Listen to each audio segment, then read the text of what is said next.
All right. I think we're finally live. What's going on, everybody? It's Randall Thor 19 Man with a Million here with a special Xbox 2 podcast. I know we'd normally do this weekly, but this one's going to be more focused about Gears 5 because Jez, my trusty co host, actually spent the day at the Coalition playing the campaign on Monday, and he's here to tell us pretty much all about it. How's it going, Jez? Hey man, pretty good, pretty tired. I traveled like 20 hours on Thursday to get back here, and then right after traveling, I had to stay up all night to hit the embargoes because there wasn't much time in between. But I survived, and now I'm here, and now we are podcasting. Um, we do have some possible connection problems, I think. So bear with us if there's issues there, but we'll try and muddle through, and next time we'll come up with a different setup to stop this from happening. But yeah, man, Gears 5.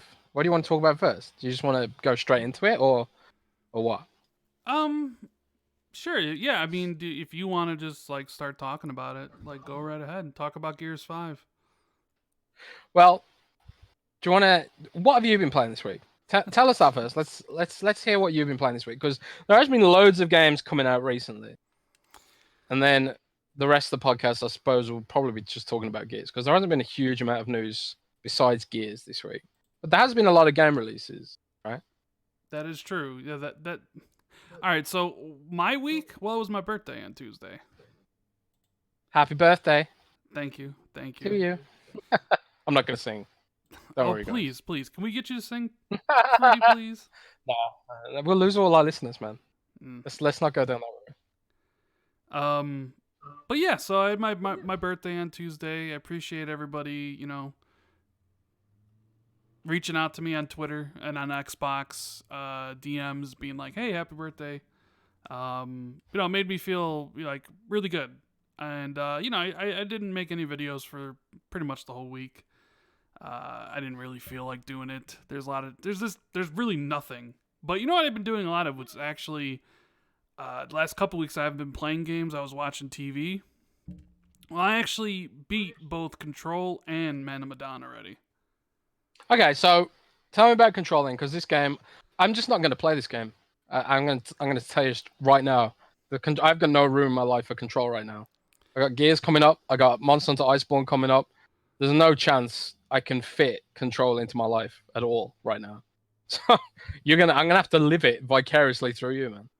Yeah, so right, it's an open. Well, it's like not truly open world, but it is a way more open game than Quantum Break was, or even Alan Wake. Some people have described it as Metroidvania. Yes, yes, it definitely has Metroidvania aspects to it. Like you're in a big building, it has multiple floors and multiple wings, and obviously some areas you can't progress to until you get powers. The thing about Yeah. Control is what it does well is the gunplay and the physics, right? So you play as Jesse, and there's this crazy stuff going on in this Federal Bureau of Control. And when I mean crazy, I mean legit crazy. There like astral plane dimensions, things from other worlds. It's like Sam Lake took like is on an acid trip when he wrote this. Like, and I Oh mean that wow. the like best way possible. I mean, you have objects of power and altered world events. It's absolutely crazy, right? The style of the game is impeccable. But as far as like it versus Quantum Break and Alan Wake, here's the thing, right? Because I'll save all the like in-depth stuff for the review. So what Control does better than either of those other two games is the combat. The gunplay is actually really good. Your pistol, really accurate, fun to use. Your machine gun, your sniper rifle, the shotgun, all better weapons than any other weapons in the other games. And like the world is so cool in this that's better than any of their two previous games. Now, Right. however, I thought the story wasn't as interesting, like the actual plot. Like once you get over how strange everything is, the actual plot isn't that compelling as say the time travel stuff that was going on in Quantum Break. And unfortunately, Jesse as a character just isn't as good as a character as Alan Wake was. Um, so it's a lot of it. I know it's like some of it's better than Alan Wake and Quantum Break, and then some of it isn't. And oh my god, the performance issues problems, dude. Holy crap. Um, Mm. Performance issues on pretty much the X, the PlayStation, the regular Xbox. Frame rate drops, desyncing audio during cutscenes, the in-game map not showing up properly. So this game was a game that was released way too early. Um, but I mean, I It still feels enjoyed like it. I feel like this is kind of like a cash flow thing where they get to a point where they can't wait any longer to ship the game because they're not being backed by a huge publisher. They're being backed by 505 Games, right? Yes, they are being backed by 505 Games on this one. Okay. Well, still like if you take that into account, the fact that they probably needed more months to polish and stuff because Quantum Break had its issues too on the Xbox One base console back in the day. Do you remember? Yes, I do. Is that just a? Do you think that's just a Remedy thing? I think it might be. I think it might be something to do with their engine and stuff. I'm not really sure, but here's the thing. I don't know if I'd really recommend the game. Like I liked it, but if you're not really a fan of Remedy and what they do, I'm not sure this game's going to change your mind. Is it a Especially $60 game? $60. You can probably beat the game in 7 to 8 hours if you just did the main story. Now, there are side quests to do. Some of them are good. Some of them are actually quite good. Some of them are garbage. Some of them are literally, hey, go over here in this area of the map and just kill mold people. Right? So I've done almost all of them, and I read all the collectibles. Like, I was so into the world in this game. And there's collectibles all over it, all over the world, because it's really fleshed out and it really tells a good story through the collectibles. I'd actually read them all. But it just kind of, I don't know, it's like stutters. Stutters isn't the right word. It kind of putters out, I guess is the better word for it. Like I was so into it in the beginning for like the first 10 hours that eventually at some point I was like, I'm done doing side quests. I'm done reading the collectibles. I just want to finish the game because it kind of just, it falls in that trope of like, all right, now what we're going to do is we're just going to throw wave after wave after wave of enemies at you. And the gameplay loop kind of rears its ugly head. Like you don't really notice this so much I before. think one of the things Remedy seems to struggle with, and I loved Quantum Break and I loved Alan Wake, but even Quantum Break felt like they ran out of ideas towards the end. Like it was kind of like, well, what do we do now? Like, and he just sort of, I don't know, like the execution of the last act never seemed to be that great. Like they're running out of ways to keep the gameplay fresh throughout the experience. Would you say that is true of Control as well? Yeah, for the most part, I think so. Yeah. A lot of people hated the last boss in Quantum Break and felt like it was just sort of thrown together and not very well realized and stuff like that. There's not really a last boss in Control, so there's just a whole bunch of enemies. Um, Mm. yeah. So I mean, I liked it. I don't think I'd really recommend it to anybody else other than Remedy fans. I'd wait for a sale. Um, It's kind of like compared now that I've actually played Gears, I kind of like even before I played Gears, I was kind of thinking like you can get Gears 5 for $10 for a month. It's got several multiplayer modes and different experiences, a map editor, and a campaign that we now know is at least 10 to 12 hours long for a quick run through. And when you compare that to $60 of Control, I don't see if you deciding between one or the other, I can't. I just wouldn't be able to factor Control in right. personally. Well, Al Anapino, he says, Control looks good, so do we need to play this now or wait till Xbox Game Pass gets it? I don't think you need to play it now. Like Remedy fans will like it. If you liked Alan Wake and you like Quantum Break, you'll like Control. I mean, there are good things about the game. Chapter 9, by the way, is freaking amazing. It's one of those levels that if the whole entire game was like this, it'd be a 10 out of 10. It'd be one of the coolest games ever made. And I would love whoever was in charge of Chapter 9, put him in charge of your other game because it was that well done. And I don't want to spoil it for anybody, but oh man, it was so good. You know, it kind of reminded me of the like airport scene level in Max Payne 3. Oh, nice. So I know the one you mean. yeah, like so well done. Yeah, so like I don't know, I Remedy just kind of needs they just need to have something where everything comes together. The gameplay, the story, the world, the character. Because honestly, I think the character drags this one down a lot. Like the gameplay is great and the powers are really cool. The world is fascinating, but like the main character, she's not that interesting. So it's kind of, and once you get over the uniqueness of the world, it's kind of like, I don't really, you know, I just want to finish it. And then I'm not going to talk about the ending, but yeah. And then the other game I played, Medan, which I finished last night. It's 4 hours long. 4 hours? Yeah, it's Is that full price? no, it's $30. Oh, okay, thank God. So, you ever play Until Dawn? Nope. It's basically a Telltale game. It's a more AAA high budgeted Telltale game. A lot of conversations that you have to choose dialogue to. A lot of What's events. the plot premise?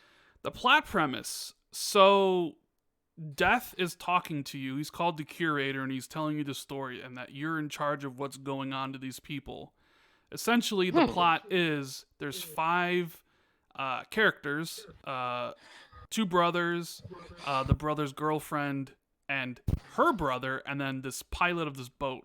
You basically go out there to find a shipwreck, and you stumble across this 1947 World War II U.S. freighter that is abandoned but has like ghosts inside of it. And spooky things happen, and any one of your characters can die at any single time. Luckily, I was able to keep all my characters alive. It's not as good as Until Dawn, though, at all. Like, Until Dawn was fantastic, and this is nowhere near as good as that. Mainly because I don't think the character...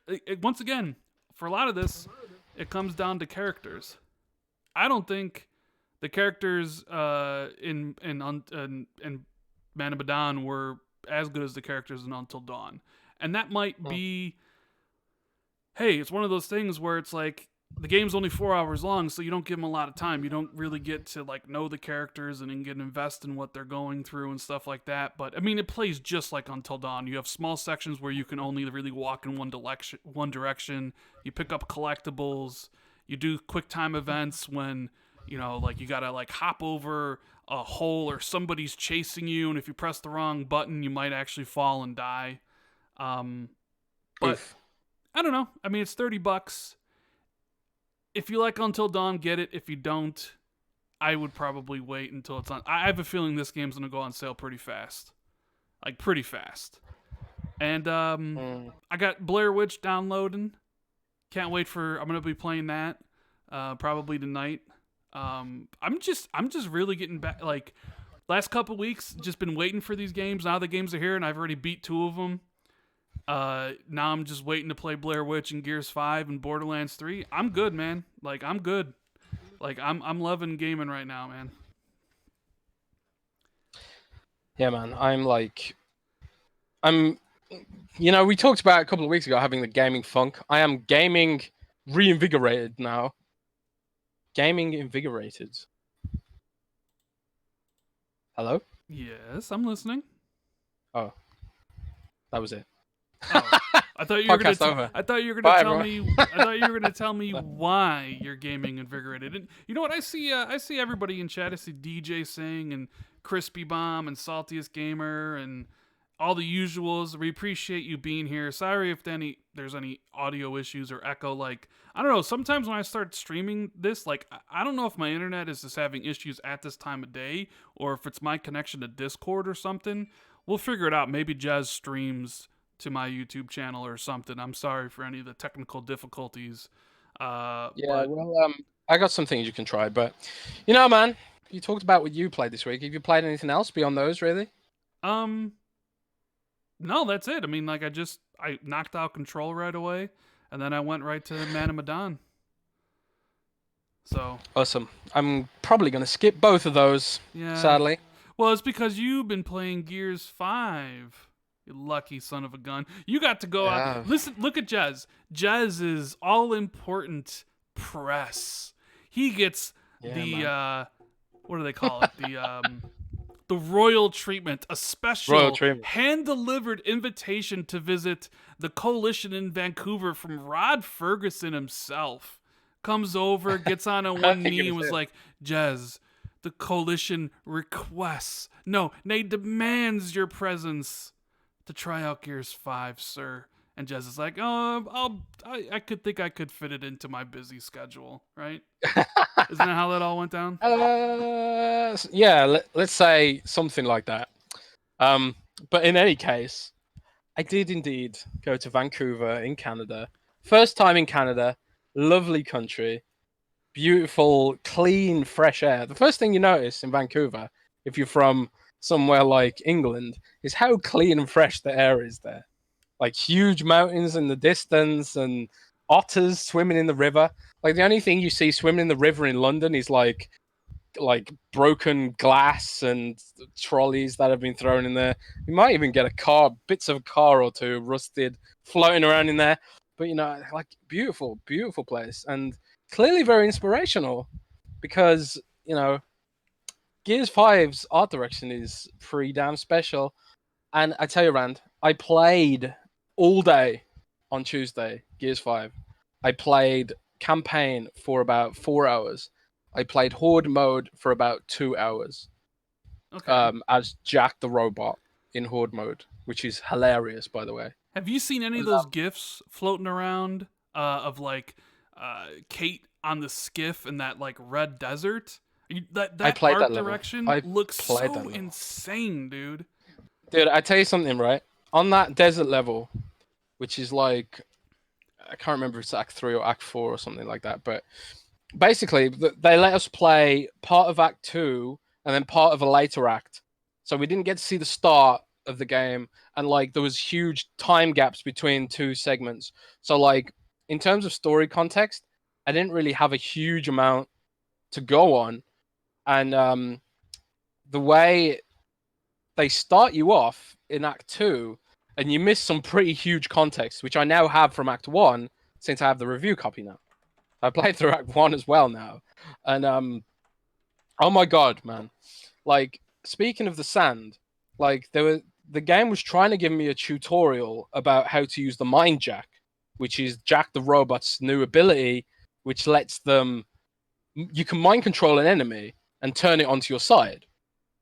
And the game was trying to give me a tutorial about that, but I was too busy around playing in the sand because they've got like full blown 3D tessellation for the sand and for the snow. And I was like, oh my god, I can't believe this sand. And I was like running around, kicking it around, and it glistens in the sunlight. Do you remember when like everyone was really hyped for Sea of Thieves sand because it had like reflections and stuff like I that? remember. I remember you thought Sea of Thieves was going to be PUBG 2018. Remember the tweet I that don't will remember that. What are you never talking about? ever.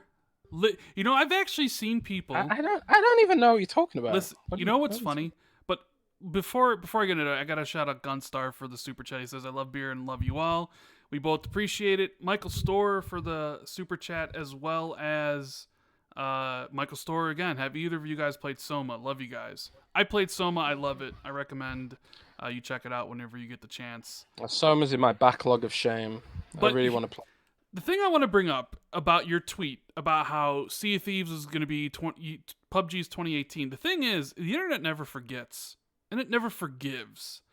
Our favorite place on the internet, especially your favorite place, the one and only, Never gets things accurate either. reset era, right? So they obviously had a thread with all the the Gears 5 campaign previews because you wrote one and I think Ars Technica wrote one and GameSpot wrote one and a few other websites wrote one, right? But people were just dismissing yours strictly based off the one tweet you made about Sea of Thieves and PUBG. Like, oh, I don't care what Jez said about this game because he made this tweet 2 years ago or whatever it was. And I just I always think to don't. myself, that is the dumbest shit ever. But then again, it's reset era, so what are you gonna do? I literally couldn't care less. Like thousands of people read my preview, and I got loads of really nice compliments and stuff like that. So I literally do not care what a bunch of fanboys and some awful, terrible forum think. But on the plus side, Rand, unlike Sea of Thieves, where I didn't really know how much of the game I was playing, I actually know full well how much of the game I was playing with Gears 5. Like I say, played 4 hours of the Well, campaign, okay, so you gotta and set it up. my God. What was it like? What was it like for you stepping into the coalition for the first time? Like, this is your first time at the studio, right? Yeah, like I've never been. Obviously, I've never been to Coalition because I've never been to Canada before. But the Ooh. Coalition is like it was like gorgeous inside. They got like all the things that celebrate Gears. They've got like a huge wall with all the Gears merchandise from across the years and stuff like that. They have a huge 4K HDR TV that they had to lift into the studio via a crane because they couldn't get it through the door or something. And so like it's a pretty high tech sort of place. And I mean, God, I don't even know where to start, man. All right. So I'll start from the beginning, right? Okay. We got dumped straight into Act Two, which skips Act One, and I'm not going to talk about Act One because I don't think I'm allowed to. But Act Two I can talk about because I played it, and that was part of my embargo from last week. So Act Two pretty much starts off from that trailer from E3 2018, Right, where where somebody's dead and Kate's like, "Oh my god," and they want her to leave, but then Marcus is like, "No," like right that trailer from yes, 2018. Okay, so that trailer. So like that's like it's a bit different now too. Like they've enhanced some of the graphics, changed some of the outfits, and upgraded some of the armor and stuff like that. Like they polished it up since that trailer. And I'm not going to tell you who's dead because it's an important plot point. But like basically, um, loads of stuff happens in Act One, which I can't spoil. Which sort of, and then there's like a time gap. There's like several months later. So unlike other Gears games, this Gears game takes place over several months, whereas the other Gears games tend to take place over a few days or something like that.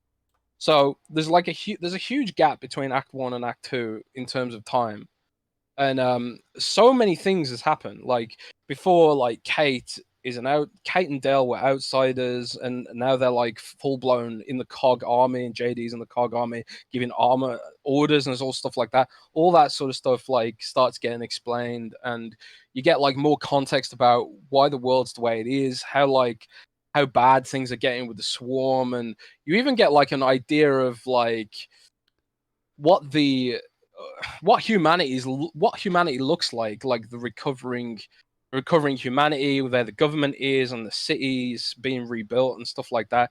It's actually really cool to see because like in the earlier Gears games, everything is just sort of like in ruins because it's like from Emergence Day onwards, right?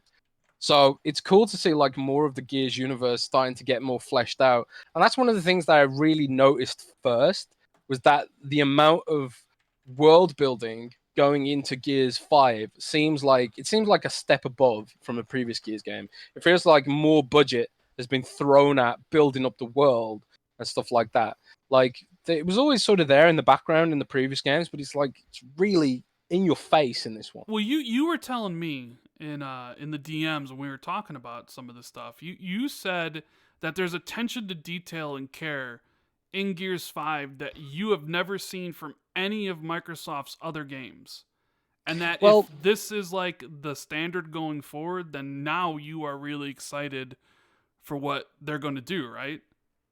Well, that's the thing. Like we talked on previous podcasts about like this sort of fear that Microsoft uses telemetry to the point where they're like, oh well, nobody gets collectibles, let's not bother adding them, or nobody looks at this extra stuff, so let's not bother adding them. But like what And the fear was that Microsoft's telemetry was guiding that budget or something, those sort of budget cuts essentially. But as a result, you lose this sort of ambience that anchors you in the game's world and increases immersion. Gears 5 feels a lot more contemporary, like a normal game. Like it just felt like more than an Xbox Game Studios game. Like it's more than what we expect from them, you know.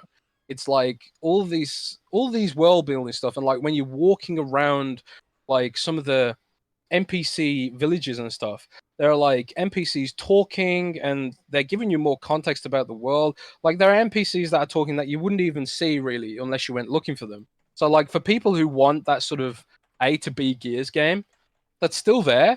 But for someone who wants more and wants to get more invested in the world, this game has more stuff in it than previous Gears games by a mile. Like the amount of interaction and stuff that I've seen in just in the five hours that I've played so far, it just feels like a richer world, man. So like beyond that, I want to like clear up the some of the thinking about what open world means for Gears. It's like it's not truly open world.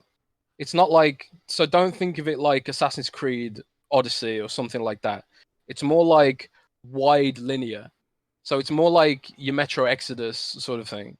It's more like you have set linear levels that are more traditional Gears, and they connect you to a sort of wider area, which might have side quests in it, which might have these new relic weapons in them, which are like modified guns with like extra stuff attached to them. Like earlier, I found a retro lancer which fired explosive rounds, which was just crazy, like a fully Right, automatic and those are called like explosive relic machine weapons, gun. right? Like kind of Easter egg Yeah, weapons that you can find. Because I was reading one in your article that said like there's a sniper rifle that you can get that chambers 2 sniper rounds and instead of yeah, one, and you yeah. can That was like, you can bring those with you, right? Like so you can, if you find them, as long as you don't drop them, you have them, right?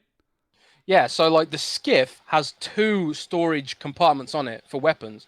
So like you can put like your relic weapons onto the skiff, so you don't lose them as you travel through the game. And that's another cool thing about this Gears is like you don't your weapons persist through levels and persist through like doors and stuff like that. I remember in some of the older Gears games, like if you were carrying like a mulcher and you had to crawl under something, you'd drop the mulcher and you'd lose it. Well, you don't. That doesn't happen anymore. Like your weapons persist through your levels. So like if you find like that sniper rifle with the double chamber bullets, or the explosive retro lancer, which I just found, or there was this badass Boltok that I found, which was like it was super accurate firing from the hip, and it felt like a cowboy gunslinger Boltok. It was just sick, man.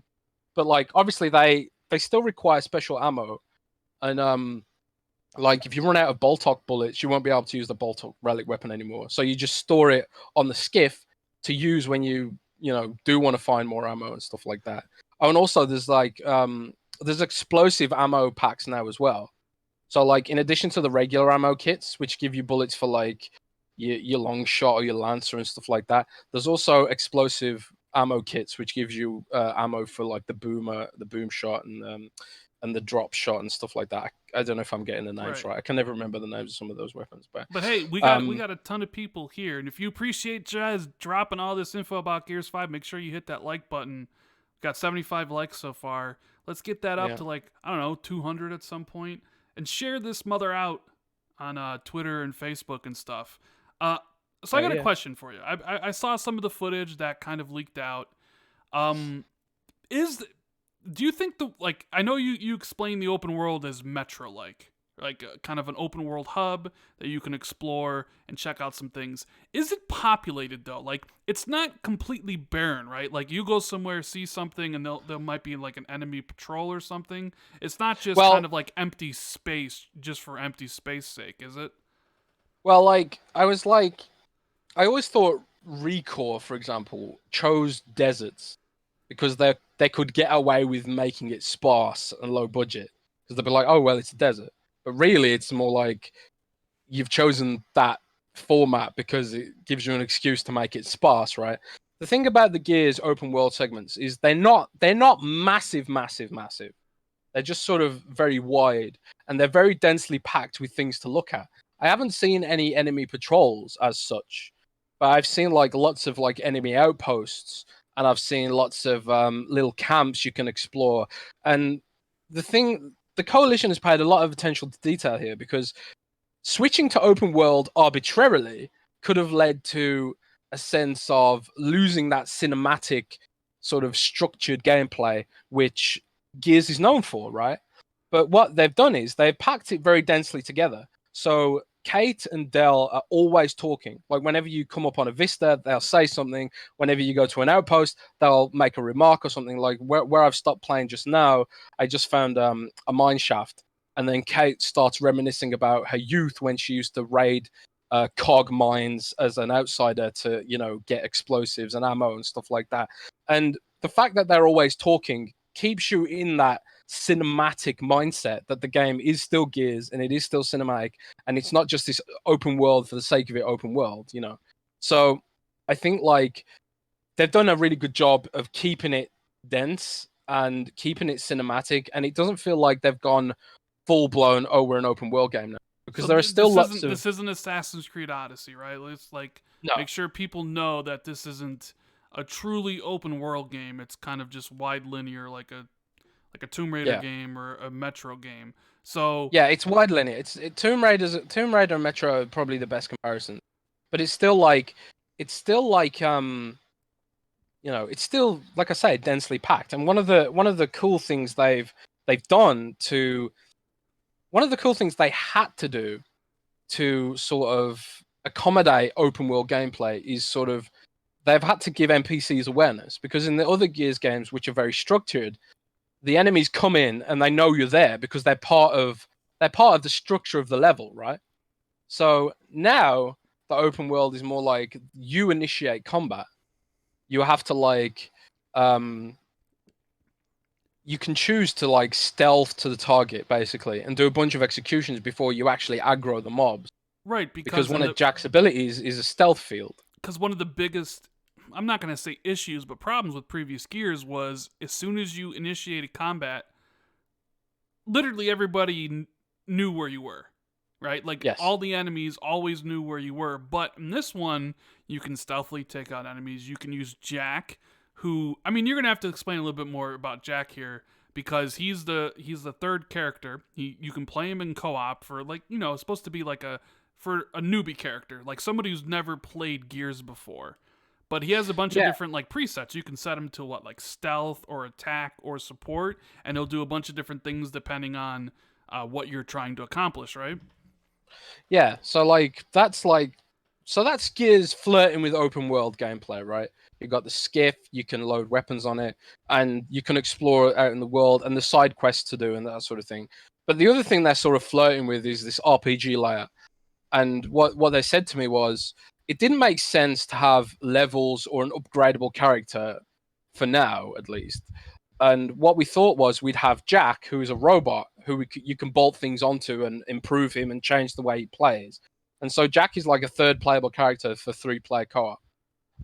So a third friend can control Jack, and what Jack gives you is all sorts of tools. He can't actually shoot, but what he can do is he can like zap with like a stunning laser, which is on like a cooldown. He can also like do like he can drop stun grenades. He can fly around with a little crane arm and pick up weapons and ammo for you. And as such, wet ammo feels a little bit more sparse in this Gears of War, because the game wants you to scavenge for ammo using Jack's crane arm to go and pick it up and bring it to you, and it works really well. I think like there's some things that could probably improve, like sort of making you a little bit more aware of what Jack's currently doing, because sometimes it's hard to tell if he actually registered the command properly. But other than that, it was such an awesome evolution for the game, and also the fact that he's completely upgradable, and that also gives you an extra reason to explore, because you have to go out in the world and find those upgrades and find the points to enhance Jack's abilities.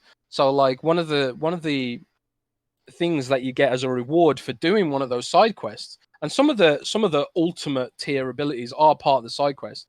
You can upgrade the flash grenade to ice grenade, So like instead of flashing the targets, it freezes them all, and then you could shatter them and run around hitting them, and they shatter into bits of glass and stuff like that. It's so cool, and it kind of like I tell you, it plays like playing an infiltrator in Mass Effect. Because like in Mass Effect, you have like all the tech abilities and stuff like that, and that's what you upgrade if you're playing a Mass Effect Infiltrator. I think it's called the Infiltrator, or is it the Engineer? No, it's the Engineer, right? Yeah, because I was a little bit Yeah, it's confused when the you Engineer. told me that you originally told me you're like, man, this is really Mass Effecty. See, when I think of Mass Effect, I think of like dialogue choices and stuff like that, but that's not what you were like referring to. So Oh no! I was referring to playing a Mass Effect Engineer because they get the little drones which fly around and do stuff for you, right?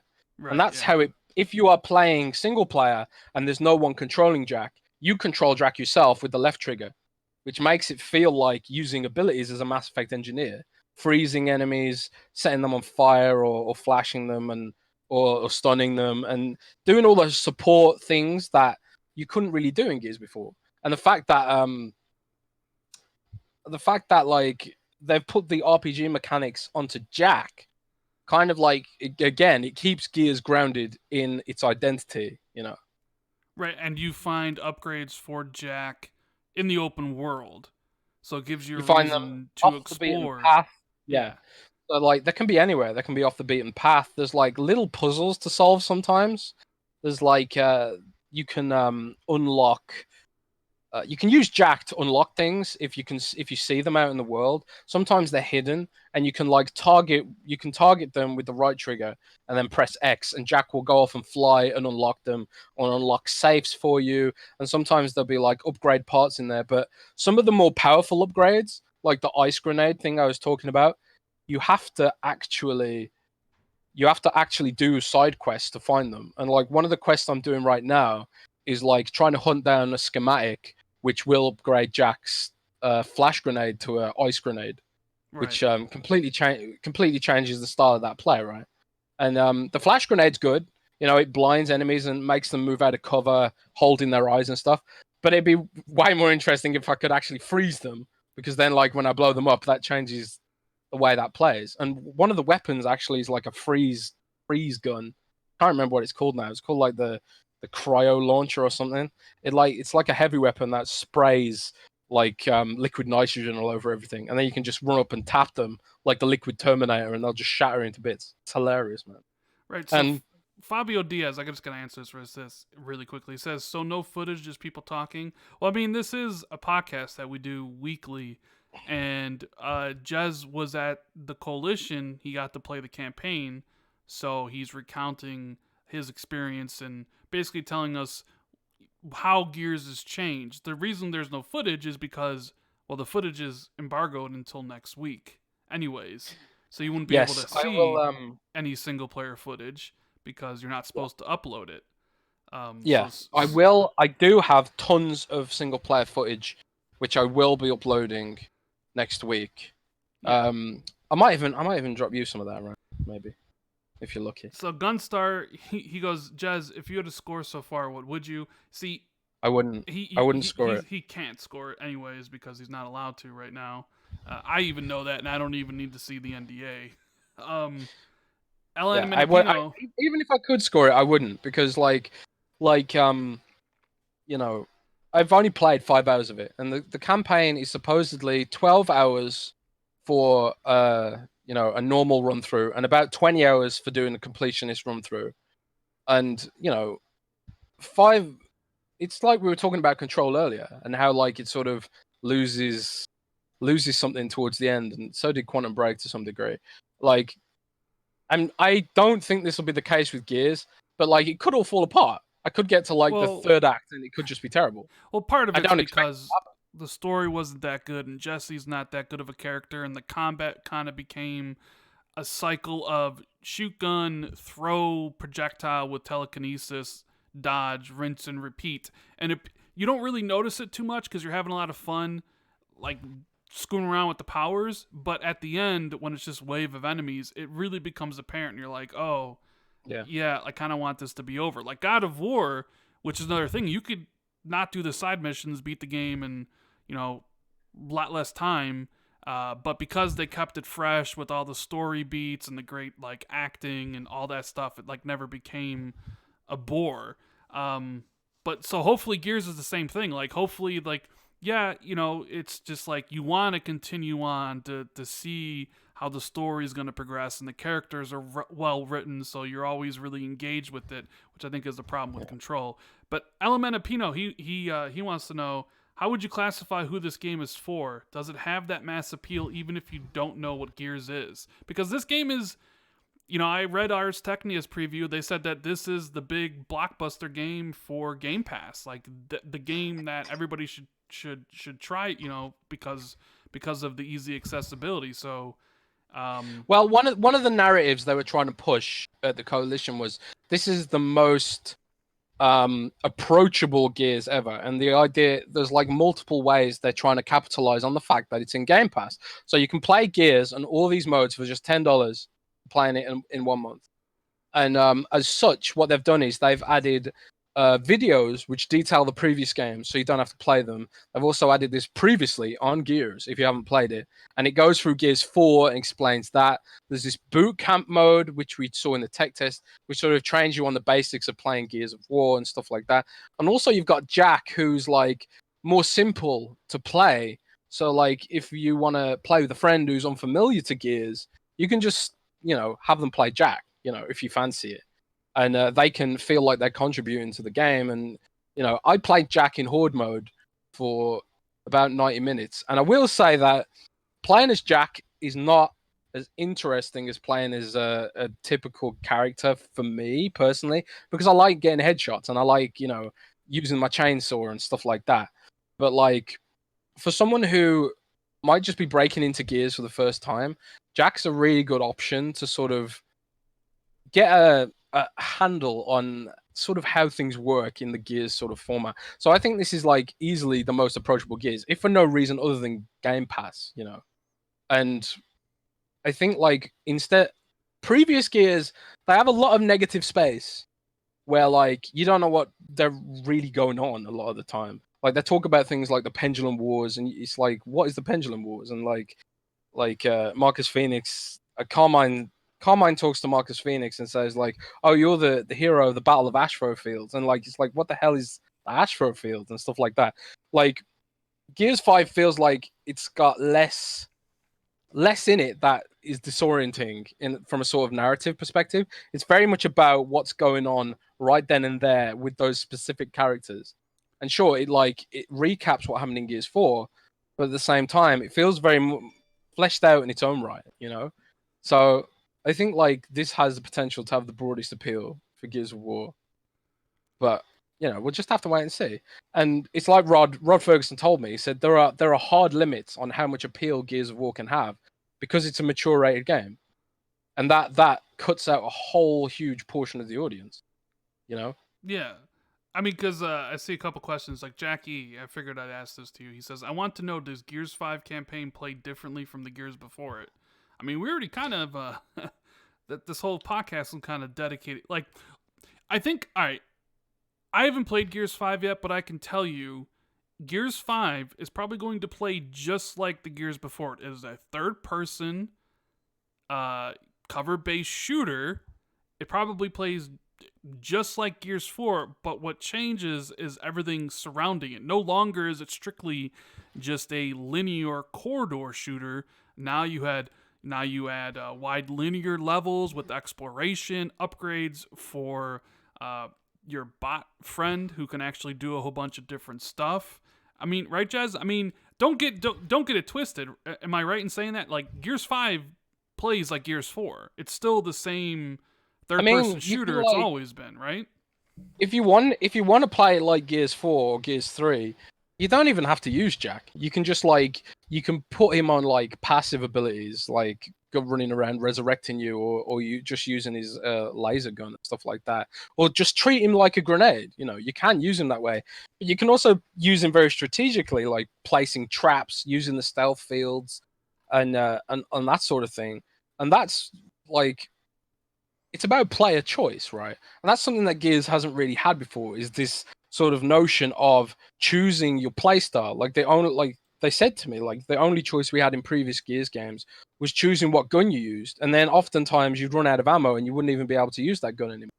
Well, now it's like you can stick with the boom shot for a long time because there are explosive ammo crates around to find and stuff like that, and you can customize Jack's playstyle, and you can choose whether you undertake these side missions or not and stuff like that. You can choose to dive deeper into the lore and fully upgrade Jack and that sort of thing.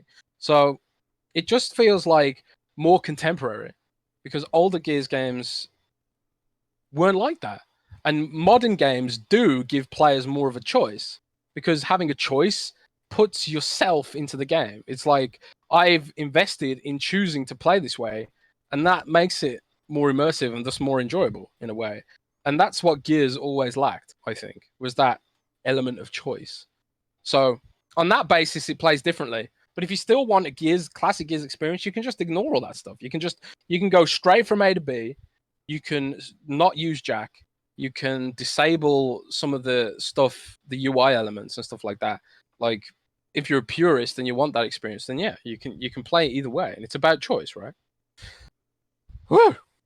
But Jeez. There you I'll go. say like I'm gonna answer some of the other questions people asked. Like someone was asked, did I play it on PC or Xbox? I played it on Xbox One X, and it's absolutely stunning. Like I can't believe how beautiful it is, and like 60 frames as well, like in the campaign, and it's 1080p 30 on the S, but 4K 60 on the X, and like I didn't see any major performance problems. Like I had issues in this one single place, and I think that was just something to do with a light a light source being like overly high definition or something like that. But like the rest of the game has just been absolutely stunningly smooth, and I think like it's wizardry that they managed to pull this off. You know, it really is wizardry. And I already talked about the sand and the snow effects. Like they look really cool too, and the interiors are super detailed and full of things to explore and things off the beaten path. And man, I'm just talking myself into wanting to go back and play it. I might just Yeah. put it on right now and play it right now. I mean, I don't know if you want to do that because you'll get distracted by it. Um. So, let's see. Do you know how many acts there are in the game? I do, but I don't know if I can Oh, you say. don't know if you can say. Okay. Um. So you've But seen. it's like it's. They said to me 12 hours on normal difficulty for an A to B playthrough, and then 20 plus for a completionist playthrough, and Oh, higher if you're playing on insane and stuff like that. yeah, and they And recommend returning players should play at least on hardcore, right? yeah, they recommend returning players should play on hard mode. And Nine Lives says, Jez, does it use ray tracing? It does use DirectX ray tracing, even on the Xbox One X and S.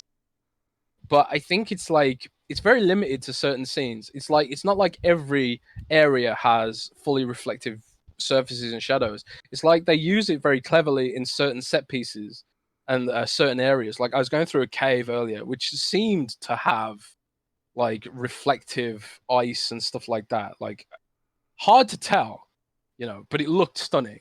And they told us that they were using it for things like distant shadows, which weren't as intensive, and they were putting a lot of those calculations on the GPU rather than the CPU. Um, and they're just sort of experimenting with it because Microsoft DirectX ray tracing is actually the basis for all ray tracing. I don't know if people knew this, but RTX is based, like Nvidia's ray tracing is based on DirectX ray tracing, which Microsoft made. So like, if that sort of, it sort of offers a glimpse into what Scarlet will be like when Microsoft has rumored to have hardware accelerated DirectX ray tracing. So I wouldn't be surprised if Gears 5 gets a Scarlet mode in the future if they're already implementing it now. Um, You mean do you have an anything? update for Scarlet? You mean Yeah, I wouldn't be updated for surprised. Scarlet? Yeah. I mean, of course they will. Yeah, Um. I wouldn't be surprised. Like, there's an extreme settings texture pack for the Steam version you can download. So like, they're clearly thinking about this sort of stuff. If they offer like extreme settings for PC, I imagine in the future we might get some of that on Scarlet if it's powerful enough. Do you have anything? Connor James says, "Do you have anything to say about enemies or bosses? Are they much bigger and better than Gears 4?" Now, I haven't played that far through the game yet, but like, oh man, I don't know if I should tease this or not because I don't want it to be a spoiler. But I will say that they've teased huge enemies and huge bosses to me. Like, man, I don't want to say. I don't want to Well, say like, because it's a have you spoiler. fought one of those wardens, like guys with the two clubs, right? Yeah, okay. So you've How seen the are those fights? wardens, Because in like the horde dude. mode, they have a health bar. Are they kind of tough like the berserker fights? Is it even more intense than that? Like, how do those play out? Right. So like, you have to treat the wardens like they're a melee, like they are a melee mob. You have to stay away from them because if they get close to you, they will one shot you on hard difficulty. They will one shot you. So like you have to like stay out of their way, and they do move pretty slow, but they also do like these dashes and these like ranged ground pound attacks, kind of like Reinhardt's ultimate in Overwatch. Like they slam the ground and hit you and stuff, and but it is pretty easy to keep them away. But they have like emulsion crystals embedded all throughout their body, so they're invincible to bullet fire. You have to shoot them in the head. You have to hit them in the head, and they also wear a helmet to start with. So first you have to destroy their helmet, and then you have to like unload like 3 clips into their face, and and like by the end like all this flesh and bones is like tearing off their face and stuff like that, and then like then they go down. But they are pretty tough to deal with. Like I am concerned about the first time where I come up against 2 of those because one of them by themselves is pretty hard to deal with. There was this one part in Act 3 where you sort of in like almost like a horde mode scene where it's sort of that classic Gears of War situation where Jack's trying to rip a door and you have to stand there and fight for a bit. And there's like waves of juvies coming at you and waves of this and waves of that. And then it ends with a warden coming, but you're in this really enclosed space and there's not that much space to run away from him and not much room to play with. So like you have to start thinking about more tactically then. Like I'm gonna hit him and then I'm gonna run this way and do a dodge roll and get out of his way and then run backwards and forwards and stuff like that. And man, I died on him like 4 times on hard difficulty, trying to figure out which were the best ways to run around and manage that lack of space. So they are tough enemies, but like there's lots of enemies that I haven't seen yet. Like I fought the flocks, which are like these they're sort of like Krill 2.0. They sort of fly around like the robots from the Matrix in like these squid-like formations, and then they spit leeches at you, which dive bomb you and do loads of damage if you don't kick them out of the way. Kind of like the tickers in Gears 2 and 3. Um, and they're pretty fun to fight, and they look amazing. Like all these dynamic leeches swarming around, like fully 3D. It's like crazy cool. One of the relic weapons I got, you had to fight 2 of those flocks, one after the other, to get it, and you know, it was awesome. But Sounds there's loads of enemies I haven't seen yet. I fought Swarmak, which was sort of like a mini boss. But like I've only done Act 2 and part of Act 3, and there's way more acts than that. So I'm expecting like there's been some foreboding, I'll say, about gigantic enemies that are on the way. So I don't know. so. What about the horror elements? Are they like are the horror elements back into this one, like kind of the first game? Pardon, sorry. Horror elements. You know, like there was like some Oh horror yeah, elements to the horror first game, elements. and that they kind Yeah, of so they went away from that. So there are a lot of horror themed stuff going on here. Like, yeah, there's like they actually treat horror more. There's actually some really cool horror elements that they've done to make this, feel a bit more advanced. One of the cool things about the horror segment, and there are some really spooky segments that are like in complete darkness with HDR lighting, is the fact the torch comes from Jack, and Jack flies around, and you can't control him directly. So the light is always slightly behind you, and as such, it creates these shadows that are constantly moving around and stuff like that. It's super spooky. And the music too is really awesome. Although there hasn't been like any jump scares or anything like that. It's not like pure horror like Resident Evil.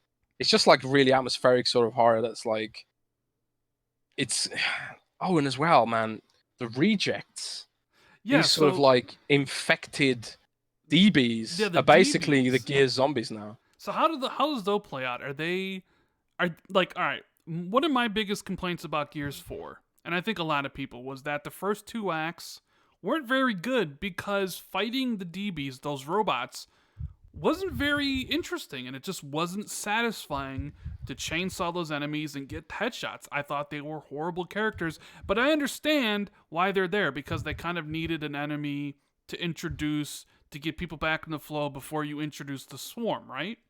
So the rejects, like the swarm is taking over the DBs. Is it still the same thing from like Gears 4? Do you hate fighting them? Do they change it up enough where it's like, hey, these are cool enemies to fight now? Like, how does that all work out? So yeah, like one of the things that bugged me about fighting the DBs was that they were just super mechanical. You know, they weren't fleshy and like they weren't satisfying to rip apart and stuff like that. At least that's how I felt about it. But because of the way it's quite clever the way they've done it. These flocks, these swarms of leeches, they've sort of figured out a way to usurp Baird's technology. So like all the DBs are made by Baird, and it's like they've evolved to counteract the DBs because Baird's DBs were basically what was keeping the swarm at bay all for the past like few years or months or whatever it is. So like they've figured out a way around them, and as such, when they swarm onto a DB, they convert it and they join into the swarm hive mind and stuff like that. Um, and when they do, they're sort of like shambling zombie type enemies, and like they just run after you and try to melee and stuff like that. But they also like they exist in this sort of disabled mode a lot of the time, and they only aggro if they see you with their like cameras and stuff. And their hearing isn't so great compared to like a swarm monster. So you can often just get up behind them and like rip the batteries out and stuff like that. And and beyond the regular rejects, there's also these new. I mean, there's going to be even more, I think, but I haven't seen them yet. But like, you know, the larger DBs, the heavies. I don't know what they're called. Yeah, They're called the D1s or something. I Those remember. sort of larger DBs, when they get swarmed and they get taken over, they they become like living turrets, and they sort of like they can cling to ceilings and they sort of walk on three limbs, and they're just like these fleshy, tanky sort of turrets, and they are absolutely grotesque and disgusting. And it finally makes the DBs fun to fight because when you blow them apart or chainsaw them or something, they have like that sort of fleshy experience, and also they're just really creepy the way they move and stuff like that. It makes them way more interesting than just the regular DBs. M1 Kenneth wants to know, what about the music? Is it copyrighted? Any Billy Elliot songs like the one in the E3 trailer? I don't think so. I haven't heard any copyright music. It just seems like they've just done an original score, and from what I've heard so far, it's been absolutely awesome. Like some of the noteworthy music is like there's this sort of like depressing, homey sort of music in one of the villages you go to from the outsiders and stuff, where people are basically clinging to the edge of existence and sort of scavenging for parts and desperately fishing alien fish out of the water and barely surviving, and it's like this really depressing music, and it's like it just sort of like felt almost unique to Gears that they were trying to strike these different sort of tones throughout the game, and also going into basements with spooky music and using Spooky. Jack's light. Yeah, spooky, So, all right, spooky. how do you feel about the onus or the central character being Kate this time in her journey? Because JD is a side character. Are you in? How is that handled? Like her mental anguish about like being connected to the swarm. How's that playing out so far? Is it So like compelling? it is super compelling, and I haven't experienced too much of it yet because like, and again, no spoilers, but you actually don't play as Kate to start with. Um, so like it sort of evolves more into Kate's story a little later on. Um, and as such, it's all about like Kate experiencing these headaches and Kate experiencing these like sort of almost like these dark visions trying to make her paranoid and trying to drive her to despair and stuff like that. And she hears these dark whispers from a character like I don't even know who it is yet, but I wouldn't say anyway because it's spoilers. But clearly like there's more to the swarm than meets the eye. You know, they are controlled by a hive mind similarly to the locust.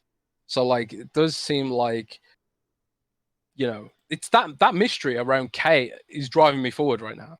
Like in Act Two, which I played, it's basically like you saw the trailer from E3 2018. Kate goes off on her own. She disobeys some orders, and she goes off on her own to find out what's causing these headaches and why she's got this medallion with a locust symbol on it, and why it seems like it was her grandmother's symbol and stuff like that.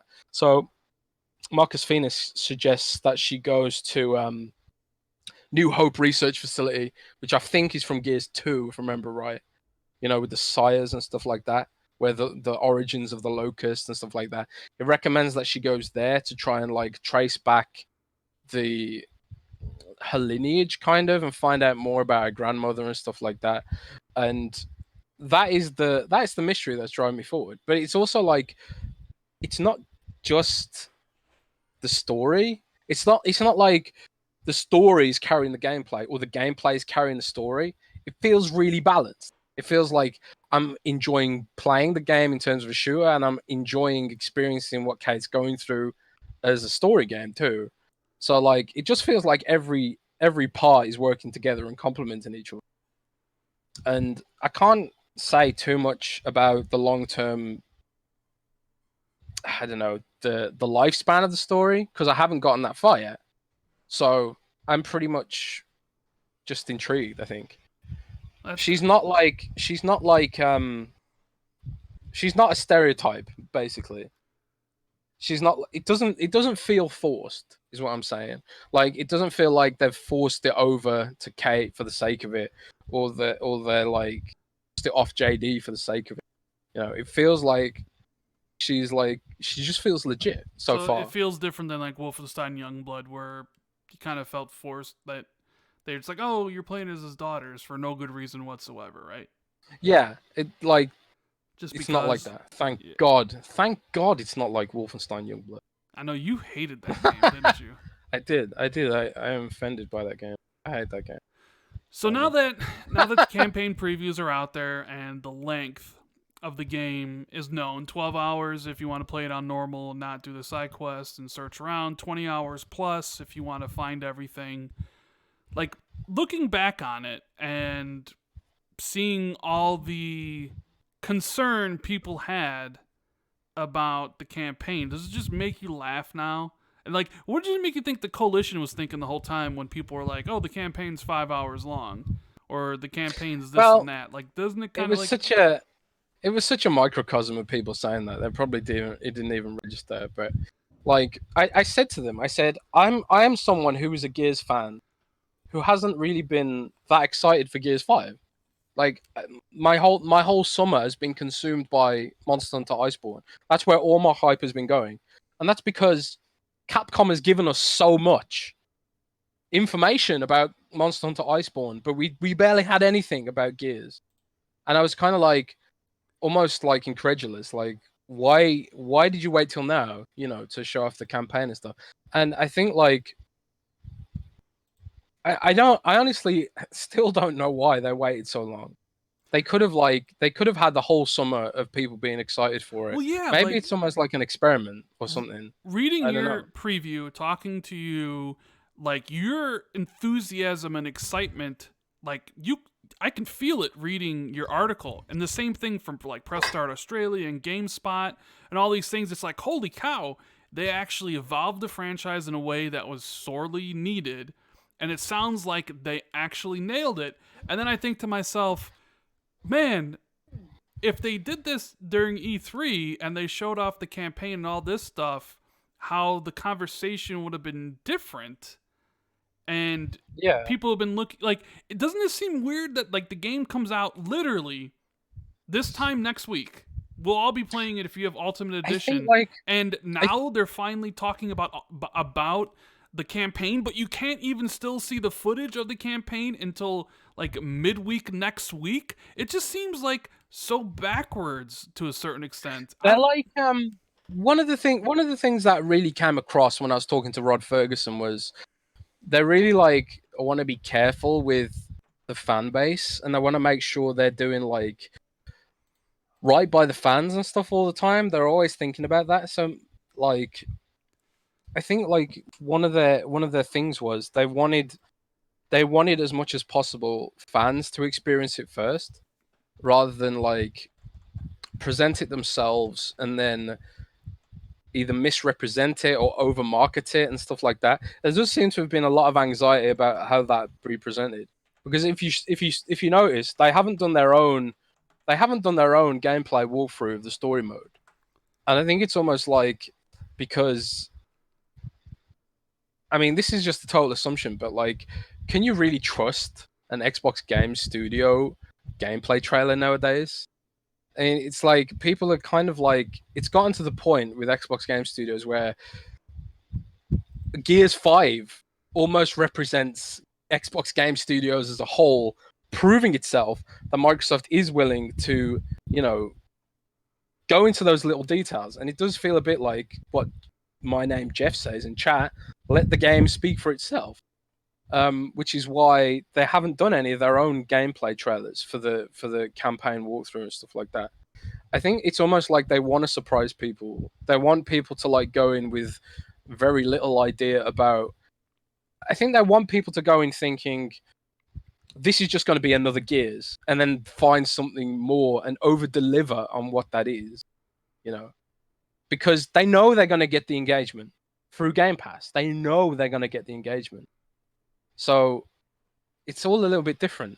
And these are just assumptions and ideas, but it could just be like just total mess up. It could just be like, well, whoops, you know. But one of the things they said to me was they didn't, with Gears 4, they didn't expect the level of trust and confidence in the coalition that they received, which is why they played it super safe with Gears 4. And Rod was saying, in hindsight, maybe we could have pushed some of these ideas from Gears 5 even earlier into Gears 4, you know. But, you know, it is what it is. And I think like, you know, you don't have to take my word for it if you don't trust me, because like I do tend to get overhyped for things. Like I'm like losing sleep over Monster Hunter Iceborne, which is why like I'm not covering it that much, because it's gotten to the point where like I'm just obsessed with it. Well, You if, it know, would be one thing if yours was the only preview that was really positive, and everybody exactly. else's was like, yeah, no, this is still Gears, and yeah, I don't really care about it. And there's Jez over there being like, 5 out of 5, 100 out of 100, 10 out of 10, greatest thing since sliced bread. You know, I didn't even speak to any of the journalists or YouTubers. Like I said hello to some of them, but I don't think anyone likes me. I don't think anybody likes you, Jez. No, no one likes me. Mm. But it seems like a lot of the other journalists sort of come to the similar conclusions that I did. You know, that it does feel like the evolution the franchise needs. It does feel like they're being more ambitious, and they're not just coming to their day job and just maintaining this franchise. Like, we've got a formula. This is what Gears of War is. Let's just keep it rolling as much and milking it as much as we can. Like Call of Duty, you know. And Call of Duty's like been the same every year in, year out, for years. And now, like, it looks like with the Modern Warfare reboot, is they're sort of maybe looking to evolve it a bit more because they've gotten to the point where they can't milk it anymore. But it just feels like that was never the intention with Gears. It feels like they've just been careful with it, and now they are innovating. And even though they're not going all out RPG, and they're not going all out open world, and they're not going all out player choice, it's like they are dipping their toes into it, seeing how fans react, and if people like it and react positively to it, then they'll. It makes me more excited for Gears 6. It makes me more excited for Gears 7 because it means that this is going to be a modern shooter franchise and not just something that's stuck in the past, banking on the name forever in perpetuity. Well, yeah, And and they I also think, and have Rod story mentioned it in an DLC too. interview. Speaking of like, hey, if people like the RPG stuff, like you mentioned, they heard loud and clear that people didn't like the horde mode stuff in campaign. So Yes, it's not I in, haven't yeah. seen. I haven't seen any of that. I haven't seen any of that Well, he so he far. said there's none of it because they heard loud and clear from the fans that nobody liked the horde like stuff in the campaign, so it's gone. I didn't. So I didn't like. I can see a scenario where if people really dig the open world stuff, and if people dig the light RPG elements, maybe with the next Gears game, if there's a next Gears game, because Rod Ferguson says Phil and Matt don't tell him what to do. They have no creative input. He can make whatever game he wants if it's voted on by the team. Like Oh, they can make whatever they they'll want. make a Gear 6. I'm sure That they'll I make a Gear swear, 6. Rod, that guy lives and breathes Gears. Like Right, you but can I'm just just saying feel it. he talked, like he said he can make whatever game he wants. That Phil and like Matt don't have any creative input, blah blah blah blah blah. But Yeah. if people really like that stuff, maybe in the next game, Kate and JD you can have skills that you can equip them with. It becomes more RPG like, and maybe Gears becomes more of an open world, like assuming if people like it, because they're like, yeah, it's like you said, they're dipping their toes into it, because they're being very careful not to call it open world. They're calling it like Yeah. it has open world elements and light RPG elements. They're trying to broaden Gears a little bit, So Yeah, and it's all optional too. It's like you can literally just go from A to B and skip all that stuff if you want to, because they respect where the franchises come from, and they respect that there may be people who don't want that stuff. But if the feedback is unanimous that people like that stuff, and they see from their telemetry that a lot of people engage with that stuff, then clearly that's the direction they'll go in. And like they're exploring beyond that format too with Gears Tactics and Gears Pop, and they really are seeing where they can push this franchise while also acknowledging that it's a hard M, mature rated, violent chainsaw game. It's not like a Halo, which can be played by teens and below. That hard M restricts a lot of things that you wouldn't even think about. It restricts marketing. It restricts like all sorts of things. Who yeah, can play the game I and mean who we can have see the game. It affects visibility too. Like if you're streaming on Mixer, you can only stream Gears on 18 rating, which just completely blocks anyone who's younger than 18 from watching it. So it restricts the visibility of the game. But because of Game Pass, it should even out. yeah we have like 430 people watching. So if you guys are enjoying the show, make sure you hit that like button, subscribe to the channel, and follow Jez on Twitter. Link is in the description. Check out his articles on Windows Central to hear more about his thoughts about Gears 5. But man, um, Gears Pop, Jez. I saw Gunstar wanted me to ask you about Gears Pop. And we'll get back into Gears 5 in a second. Have you uninstalled that mobile game? Because you were complaining about it, and last week on the podcast you were like, I'm enjoying it, and then all of a sudden that night you were like, I'm uninstalling this because it's pay to win. Have you gone back to Gears Pop? Nope. I got like to a point where now, to be completely fair, I was playing on the first day, so maybe the matchmaking curve has evened out a bit. But I very quickly hit a wall where people were just way higher level than me, and either like they'd played more or they'd spent money and stuff like that. And the only way I could really progress or compete was to spend money. And I just kind of felt like, nah, I'm done. I'm done with this now. It just felt like a mobile game then. Like it wasn't fun anymore. I don't like feeling compelled to spend money. So I've dropped it. But then again, maybe there's more people playing at every level now that it doesn't matter so much. Like you get that in Hearthstone where you're meant to play with people at your level, but every now and then there won't be anyone at your level online, so you'll end up playing against someone with way better cards and stuff like that. I don't know. I think it's just like not for me. If you're a person who is commuting and you just want to, something to pass the time and swipe around while you're on a bus, I think Gears Pop's probably a good option there. But if you're sitting at your desk with your Xbox or your PlayStation or your Nintendo Switch, why would you ever play Gears Pop? I don't get it. So Yeah, I'm done with it. I'm you're done with done it. with it. You're done with it, but you're not done with Gears 5. Nope. Um, I have so much. I mean, it's so funny. Like, even when you think of the campaign, it's like, yeah, I've got this huge campaign to get through. Well, it's a beefy size campaign, and then like I never really cared about Gears versus mode before, but arcade mode is actually like fun, and it gives me a chance to actually learn the game a bit better than the hardcore versus mode. So I actually want to play versus mode a bit, and I've got horde mode, which is really fun again, and it's more interesting as well because rather than just bunkering down in one place, the game sort of it's balanced around leaving your base and capturing power wells that spawn around the map. So you have to like make multiple bases and move around the map and stuff like that. So like, and then there's tons of things to unlock there and level up there, and then you've got escape mode as well, and then you've got the map builder, which is also coming to versus mode and horde mode. Like, could I make like a ridiculous horde map, which is basically just like a massive tower defense sort of level? Like, God, there's just so much content, and you get all that for $10. It's a good deal. It's a pretty good deal, man. I'm not gonna lie. And I'm not like, gonna lie.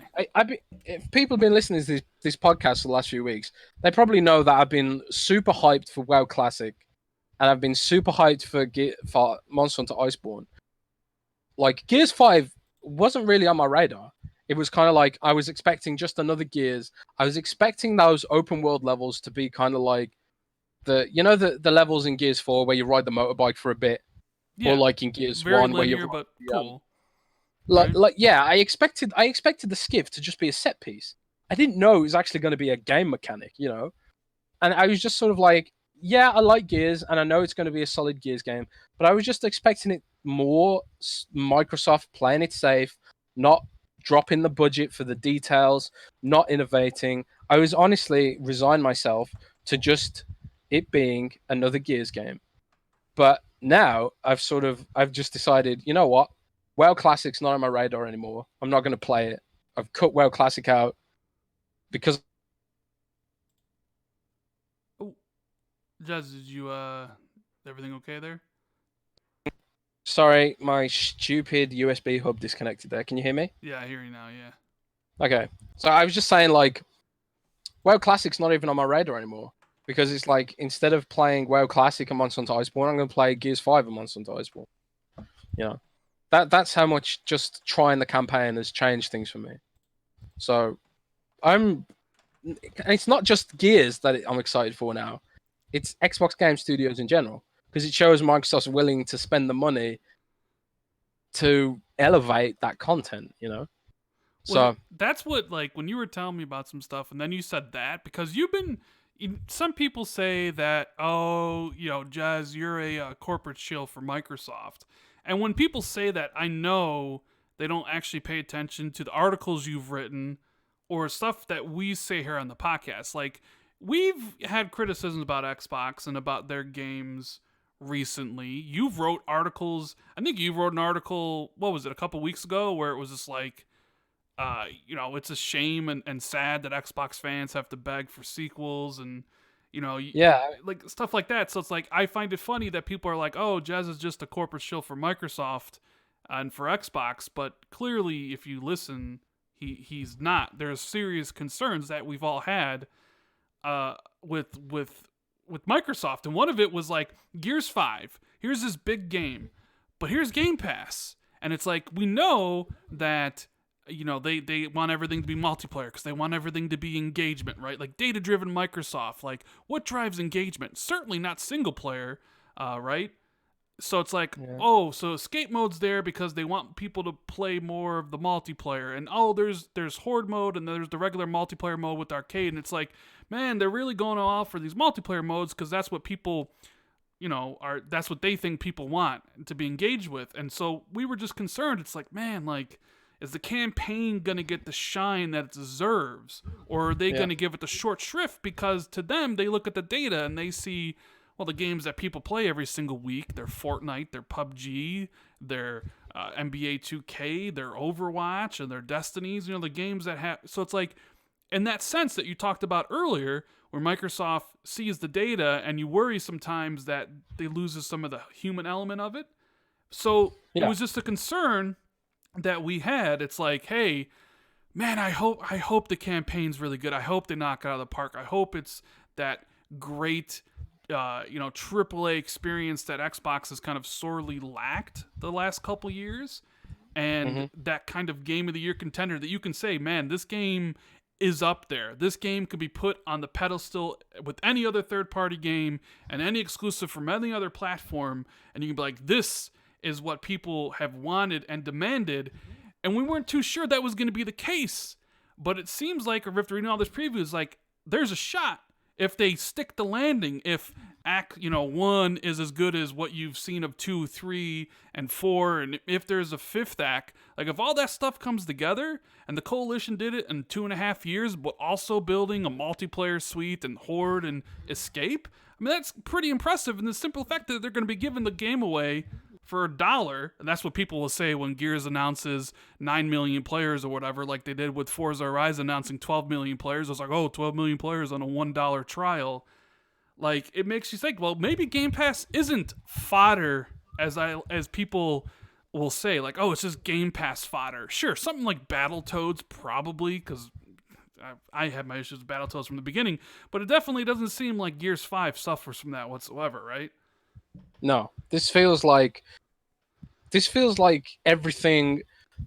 It feels like it could be everything that people have complained about for Xbox Game Studios for the last few years, like redeemed almost. That's what I'm hoping. Like if they stick the landing, if like the rest of the campaign paces and feels as fleshed out and as rich as it does so far, because I don't want to sit here and say that it's going to be Game of the Year or something like that, or 2020's PUBG, as some people would say.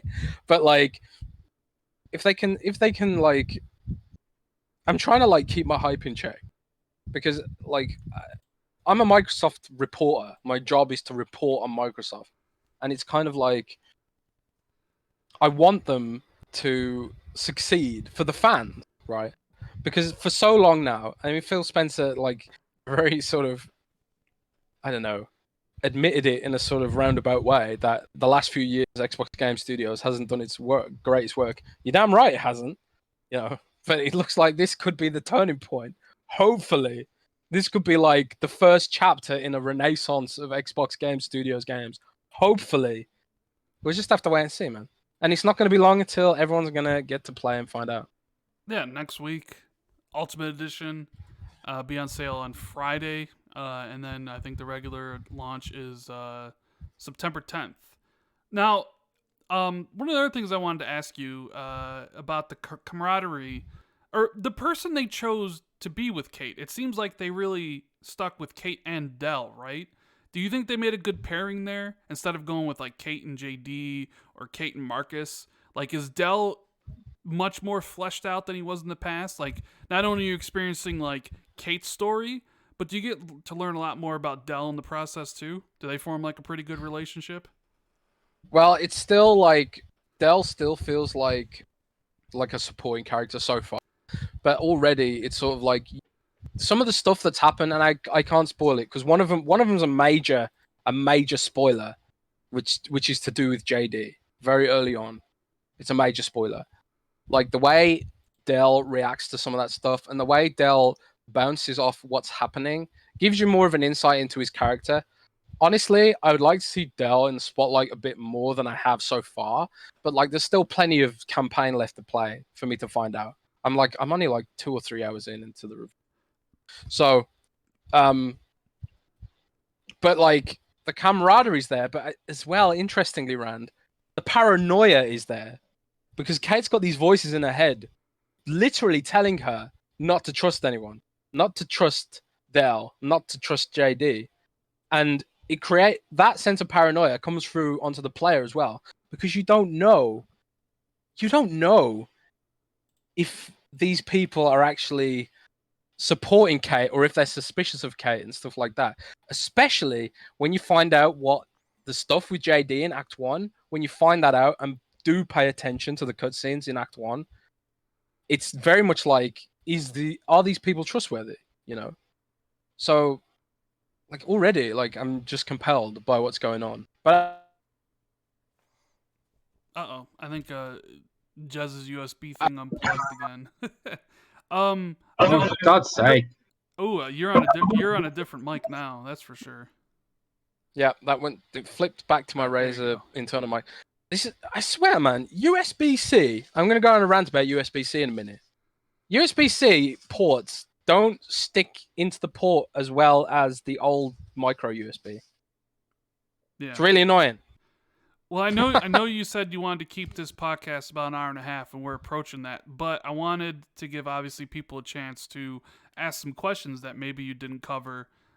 So, hey guys, if you got any questions for Jez or for me, hit us up in the chat box.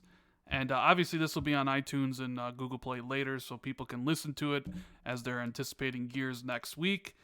We appreciate everybody that stopped by, everybody with the super chats. Hit the like button if you enjoyed the podcast. Subscribe here to the channel if you're new. So, so let's get into it. So we got Beat Games Life Zim wants to know, wait, 2 hours, Act 1. How many acts has Jez played? So what have you played so far, Jez? You said 4 hours at the Coalition, a mixture of Act 2 and 3, and then some of Act 1. But obviously, 5 hours out of a 12-hour experience. Yeah, so like of my copy at home, I've played like 2 or 3 hours so far, and I've just gotten into Act 2. But you got to remember that I know exactly where I'm going in Act 2 because I played it last week. So I've been sort of going through Act 2 pretty quicker than I probably would have done otherwise. And I also played part of I think it was Act 3 or Act 4 or Act 5. I'm not sure which was the other act I played. Basically, I played an act in the snowy valley, and I played an act in the desert area, which is actually a UIR country, and it's got all unique architecture, unique like a unique UIR language. What are they called? United Independent Republic, I think, or something like that. I can't remember what they're called. But how are the quality of the scenes that aren't motion captured? I haven't really noticed any scenes that aren't motion captured. I think they're all motion captured that I've seen so far. But it's difficult to tell, I guess. Protoss X says, "What level are you in WoW Classic?" I'm level 0.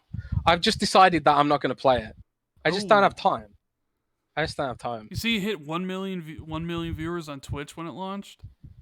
It's so funny. Like Jay Allard, who's now the leader of Blizzard, he once said that nobody would want WoW Classic, and now look, it's like broken records for Twitch. Like that's the guy who runs Blizzard now. It's bittersweet, you know, because I'm really glad WoW Classic's doing well, but it also shows how out of touch Blizzard is with its own player base. The fact that people are willing to put up with the crappy the gameplay from Classic just to get the community features back that got removed. I don't know. I'm interested to see what they do with WoW Classic, because clearly the popularity of Classic is going to inform what they do with the retail version of the game. They put themselves in a weird position now where they're running 2 versions of the same game. And like my guild in WoW Retail is taking a break from raiding because no one's playing Retail anymore. They've all gone to play WoW Classic. Yeah. So weird. So weird. So Abdullah Sami wants to know, is Marcus there? Yeah, Marcus is in the game, of course, right? Oh yeah, Marcus is there a lot, at least in the first few acts that I've played. He basically he's basically your comm support a lot of the time. Guiding you and helping you and stuff like that. Are there side missions in Gears 5? Yes, there are. Zim 804. We covered this at the start of the podcast, but like the way you upgrade some of Jack's more powerful abilities is you have to do side missions and stuff like that. Like you don't have to do them, but they offer a lot of story context sometimes, and Kate and Dell will banter about them and stuff like that. Are the side missions good or repetitive? They're not from what I've seen, they're not like fetch quests. They're more like set pieces, like mini dungeons and stuff like that, or like there'll be a boss battle or something like that. Um, I have there's nothing like a dude sends you out to do a fetch quest or something. He might send you out to like help someone, and that gives you like an NPC scene or some dialogue or like a special weapon, like a relic weapon or upgrades for Jack or something like that. Like I haven't seen anything that truly bored me because the gunplay is so fun too. Is this going to be the game to kill Marcus once and for all? I hope not. I'm not ready for Marcus to die. Are you ready for Marcus to die? I'm not. If they want to take the story, yeah, I mean it's kind of like Harrison Ford or Han Solo in Star Wars. You have this younger group. Yeah, I mean see, my theory with this Gears was that either Kate was gonna give in and she was gonna be the big bad for the next game, and then for Gears 6 maybe you play as Dell or maybe you play as JD going off to try to save Kate or kill her, or that JD becomes the bad guy. And how do you kind of get to do that? Well, you kill off the series favorite, Marcus, Oh my god! to give it like Kill his own emotional father? weight.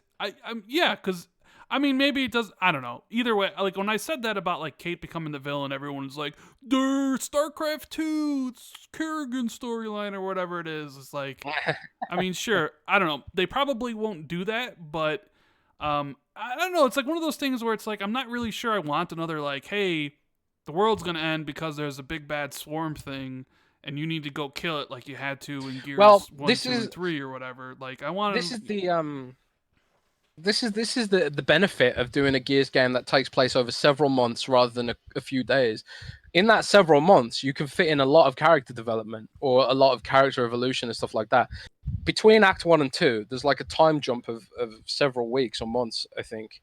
And you can see that Kate has become a lot more serious and angry over the past 4 months fighting the swarm. She changes a lot between like the first game and like the act 2 of Gears 5. She's a lot different, you know, like battle hardened and stuff like that. So it's nice to see that sort of character development stuff like that. I mean, it could go that way.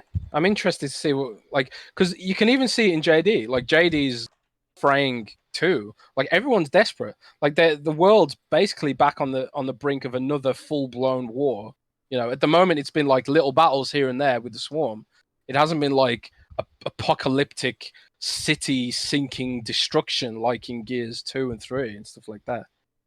But So calls D4C wants to know why is the coalition pushing Kate so hard? Literally, no one likes her. I like Kate. Do you There you like go. Kate? I mean, I thought Kate. Here's the thing. I thought JD was basically a whiny brat who had no personality of his own, I and didn't like JD yeah, I much. didn't care for JD. So I think Kate's a more interesting character. Right. So I mean, I think she's better as the lead, and JD might be better as like the background. Like whatever's wrong with them, like that may really have pay off well. Like I'm sure there's plenty of I, people that like Kate. I tell you, I didn't like JD. I mean, we're not. It's not a choice between well, is it Kate or is it Marcus? Because it'd be like, okay, well, Marcus is a great character, but like JD was not a great character. He was just a whiny little brat.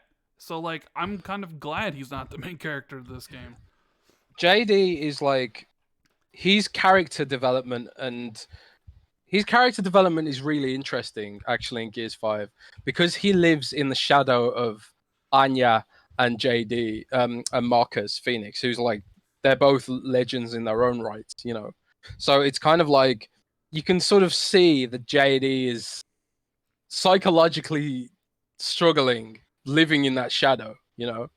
And he's sort of there's this conflict between him being like, do I want to be a nice guy or do I want to be, do I want to be like, do I want to push myself to become that sort of military to honor my military pedigree or whatever? You can see the conflict, like even like in two sort of acts. JD is already a more interesting character, but I don't know if I'd want to.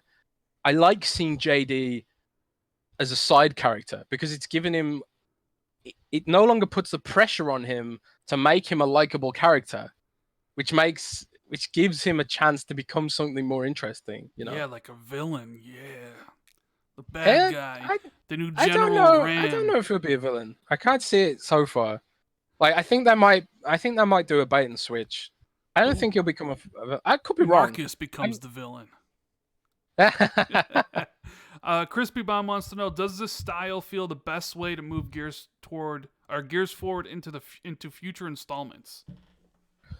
I think Gears 5 couldn't have survived as a linear corridor chest high wall shooter forever. They had to do something. They had to evolve it with new abilities, progression mechanics, and wide linearity. There was just no way in hell it could have continued to be a narrow, linear, cinematic single player game because there ain't like you just can't get away with that anymore. Like, doesn't even God of War have like wide linear? God of War. God of War Yeah, has wide linear. It's not truly open world. It's very wide linear though. Yeah. but it explores you for taking a great. I mean, it rewards you for taking a greater interest in exploring the game and the world. So I think this is absolutely the way Gears needs to go for the future, and I'm excited for the future of Gears now. I was sort of like just sort of indifferent before, you know. I just thought they'd be like, oh, it's another Gears game, but they're innovating and evolving, and that's awesome to see. Let's see. Abdullah Sami says, "Do you fight DBs? You fight zombie infected DBs. We talked about that a little bit earlier, but like there are new DB enemies which have been infected by the swarm. They're more meaty and more fun to fight. They're pretty creepy as well. So there's that. All right. It looks like those Woo! might be all the questions. I knew this would be like a special edition of the Xbox too, because Jez really wanted to like talk about, what he got to play in Gears 5, and just hearing Jez talk about it, I'm super excited to finally play this game, and I hope everybody in chat, if you're all excited for it, everybody's gonna be listening to this later, on iTunes and stuff. Um, Oh, and as well, we're exploring getting the podcast on Spotify at the moment. There's like some kind of issue with getting a podcast from SoundCloud on Spotify, which is what is stopping it so far. But I am looking into it. yeah. So so if you enjoyed the podcast, hit the like button, subscribe. Jez's Twitter is in the link below, as always. And you got anything to say, Jez, before we mosey on out of here?